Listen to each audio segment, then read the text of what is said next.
Në ndeshjen Dugagjini Prishtina kemi minutën 31, ku lojtari i Prishtinës me numër 26 hyn në zonën e 16 meçit, ku ka topin posedim. Kemi lojtarin e mbrojtës të Dugagjinit me numër 23, i cili përpiqet të luftoj për top, i cili zgjat këmbën në rrugën e vet, ku nuk e pengon lojtarin e Prishtinës Taipin pra me numër 26 të godas topin, ku ky godet në këmbën e lojtarit të Dugagjinit me numër 23 Zulfiu. Pra, këtu s'kemi të bëjmë me penalti, lojtari mbrojtës është në rrugën e tij, i cili përpiqet të arrijë topin.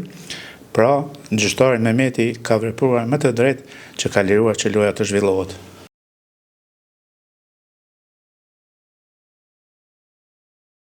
Në ndeshjen Drenica-Llapi kemi minutën 63, kemi një rast ku lojtari i Drenicës me numër 7 Jashari prek topin me pjesën e krahut, ku pozita është jo natyrale. Me sugjerimin e VAR-it, gjyqtari Bejtullahu shkon në rishqim të rastit në monitor, ku përcaktohet për karton kuq për lojtarin e Drenicës me numër 7 Jashari për mohimin e mundësisë për të shënuar sulmuesi me të kaltërta i Llapit, pra Dokso. Këtu nuk plotëson 4 kriteret për karton të kuq.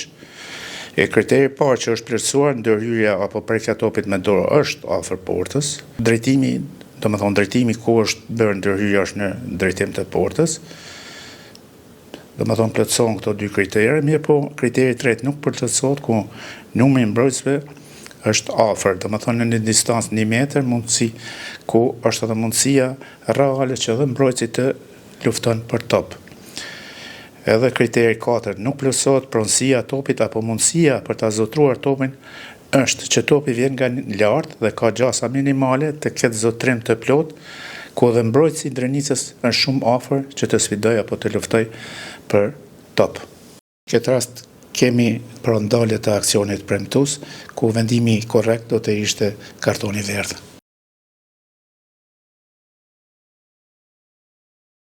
Në ndeshjen Malisheva Prishtina Re kemi minutën e 34, një prekje topit me dorë nga ana e lojtarit numër 33 Prekazi, pra të Prishtinës së Re, ku shihet qartë se dora është e hapur në mënyrë horizontale, pozitë jo natyrale, ku ja pamundson që topi të vijë tek sulmuesi i Malishevës, që do të dilte në pozitë të volitshme për të shënuar.